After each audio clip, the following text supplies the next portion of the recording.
Hi guys, what's up? Welcome back to another video. Today you join me with the 2021 and 2025 Tesla Model 3. We're going to go through the differences of both of these cars. I wanted to do a side-by-side comparison to see whether you think it's worth going for the newer model over the older one and what all the key changes are. So without further ado, let's take you on a tour of both cars and talk about the key differences. So here we are then, side by side. The one on the left is a 2021 Model 3, and that is an all-wheel drive long range, and the one on the right is the base model, brand new, is a 2025, so it's only about a month old, and that one is the standard drive, the rear-wheel drive standard range. So I'm going to be taking you on a little tour of both cars and talking about the key differences. And first of all, you can see realistically the main difference that you would notice straight away is that front profile. It's a little bit sleeker on the front with those new headlights and some much tighter tolerances in terms of your panel gaps, which is a nice thing.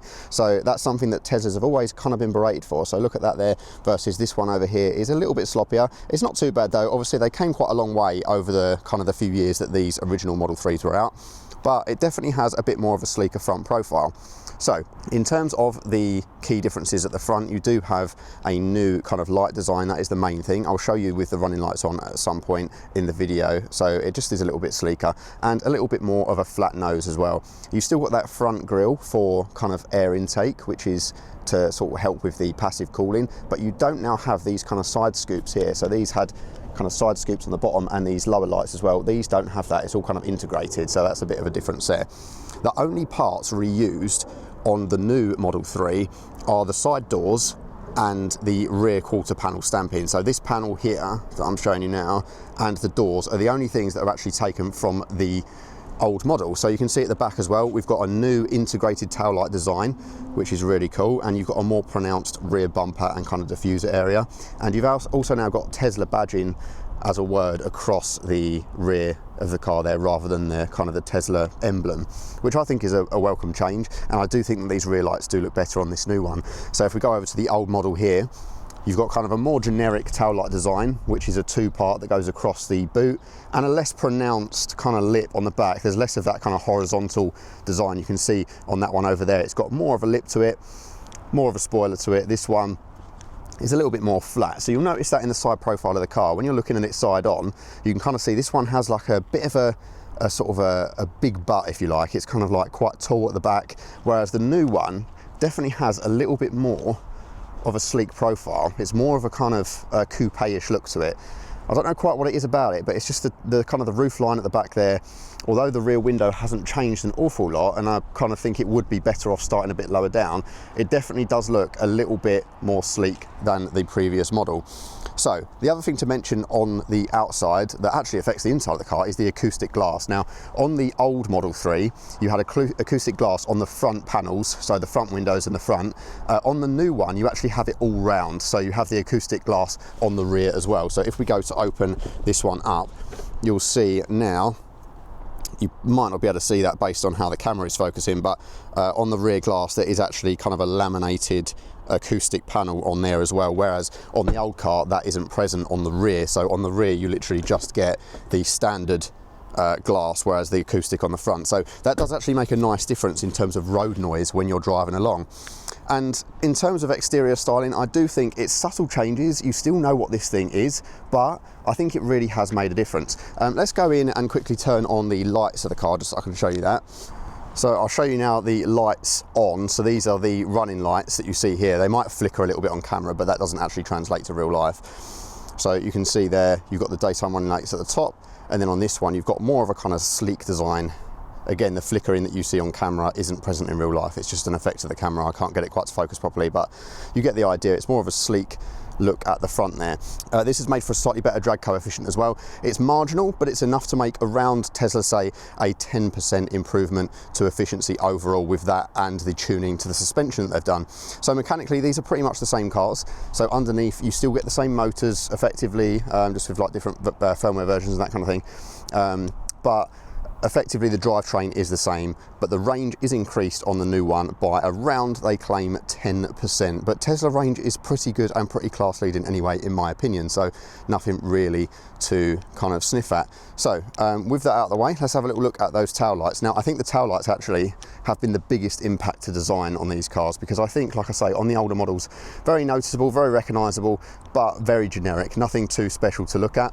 But I do think it is a nice design. But when we come over to the new one, I really like what they've done here. They've kind of integrated it with this winged design, and I think it looks really cool. Again, the flickering is not present in real life. I can't really get the camera to focus properly, it's just the way the LEDs work. But it definitely makes for a bit of a nicer look, in my opinion.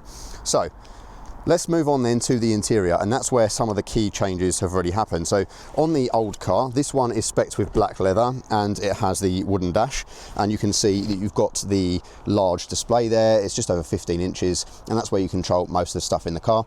And if we look in the back of the car, you can see that what you have in the center is just 2 USB-C chargers and a bit of space down there. There's nothing too special to look at. But if we move over to the new car, there's been some revisions in the rear.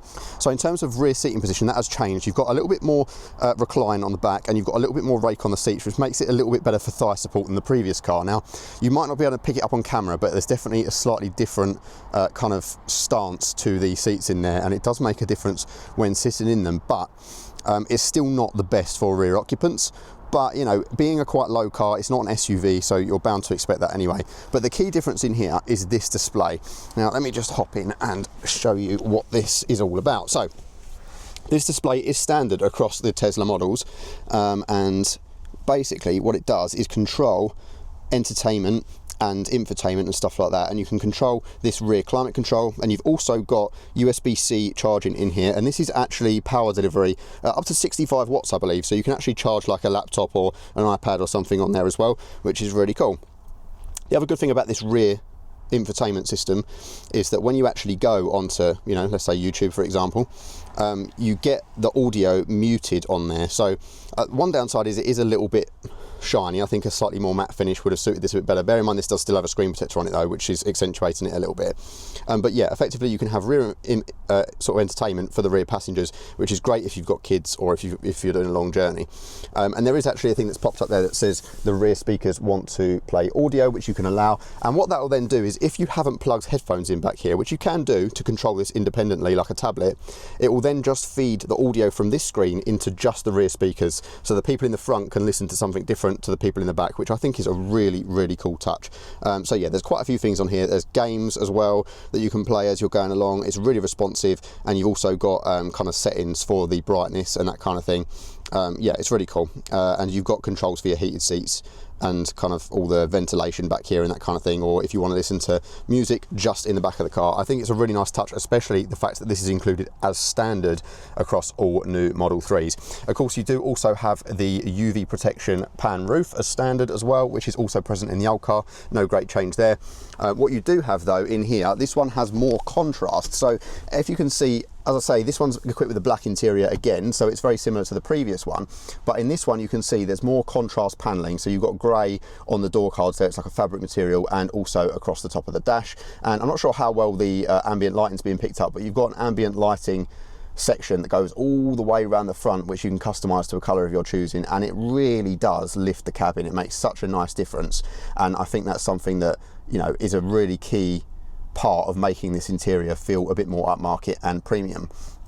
So the other thing is, obviously, if you spec the white, you can also get in the performance models carbon trim and stuff like that, but I do think it's nice they've gone for a little bit more contrast in here. It does definitely lift it and make it just look that little bit nicer. And you might notice as well, the bezel on this display is 15.4 inches. The bezels are just slightly smaller as well, which make it look a little bit more modern. So if we go back over to the previous model, you can see the bezels are just that little bit thicker, so it just looks a little bit less modern, I guess you could say, but it's not really a massive change. The other thing as well is this panel in the middle. This has been changed and revised with a new cup holder cover in the new model, and this wireless charger, supports 2 phones, has been changed slightly as well. So if we move over again to the new Model 3 and hop in here, you can see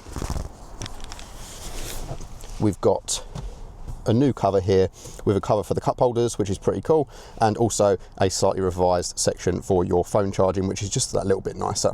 And again, you've got the display, which has been slightly changed and revised as well.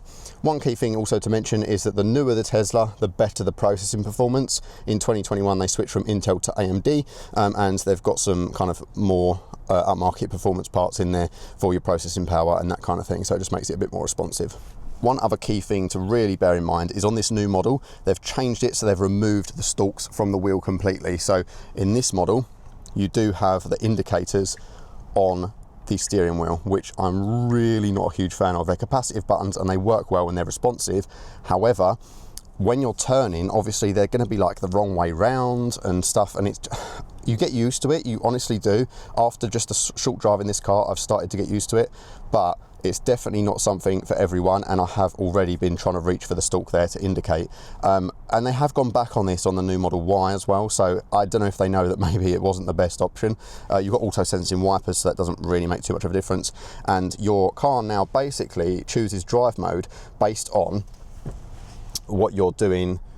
You swipe the car forward to go into drive, swipe it backwards to go into reverse, which it works okay. I've got to be honest, it's not too bad at all.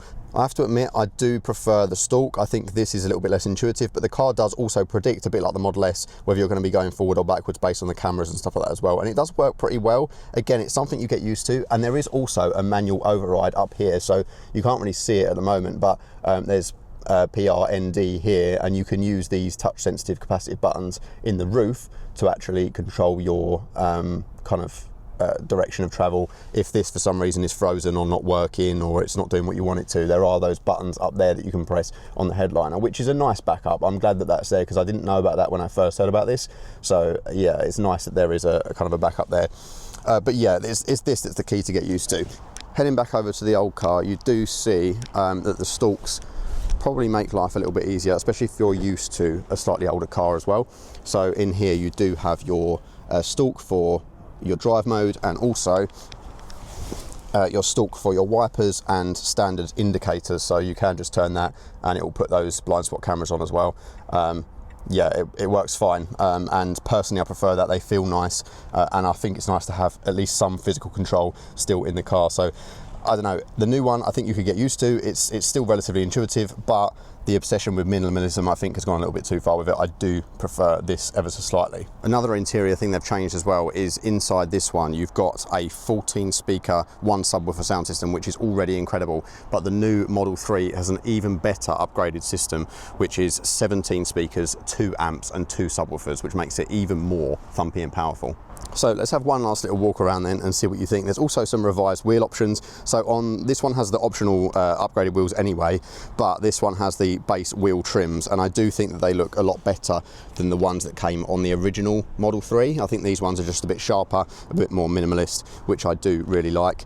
So yeah, let's just have one little last look around the car. I do think the design changes are really nice. I think they're headed in the right direction with the Tesla, and definitely I can feel the quality and fit and finish is slightly better on this one overall, especially when it comes to like the interior noise and stuff. Like the acoustic glass on the new one does make a difference when you're driving along, definitely, and the whole car just feels a little bit more solid in terms of build quality, which is nice, because that was kind of the point that people said about Tesla, is that the build quality isn't quite there, and I think they've really stepped it up for this one. And like I said, the extra features such as the rear screen do make a really nice difference. I think that is such a nice feature to have as standard, and the fact that they include things like the roof glass and that kind of thing I think is really nice. So as you can see, the old model still very minimalist. You've still got a really nice set of features in there, but when you move over to the new car, there is definitely some nice quality of life improvements, and also just a bit more fit and finish, and that ambient lighting I really think is the icing on the cake. I think that looks really, really fantastic. So overall, I think realistically, when you look at these, like on the kind of the car market right now, when you look at a Tesla like this one I think cost around 20 grand, which is a bit of a bargain considering this is the higher performance one as well. So this probably would have been about 50 when new, whereas this one over here is about sort of just over 40 from new. So you're saving, it's literally, this one here is half price. So is it worth paying double to get one new? I think only if you get the right deal or the right finance or the right lease or whatever. So yeah, there we go. Also, you've got a bit more of a satisfying thud on the doors on these ones compared to bit more of a clunk on the previous one. So you can tell that there is definitely a slight change in the quality of the cars there as well. So what do you guys think? I'd love to know your thoughts on this and whether Tesla is a brand that interests you. Obviously we've got new cars from them coming out all the time. You've got the new Model Y, which does look quite promising, but I just wanted to do an in-depth comparison of these two cars already, because they are popular, and Teslas at the moment are really popular on the used car market. These models here, they're a bit of a bargain, to be honest, because a lot of them still have around 300 miles of range, even with a slightly used battery, and they've got enough features to get you by. You can pre-warm them. The Tesla supercharger network is fantastic. There's lots going for it, and I'm going to do a full video on kind of pre-owned Tesla ownership, and also a video review on the new car as well. So please stay tuned for that, and thank you guys so much for watching. I will see you in the next one. Bye bye.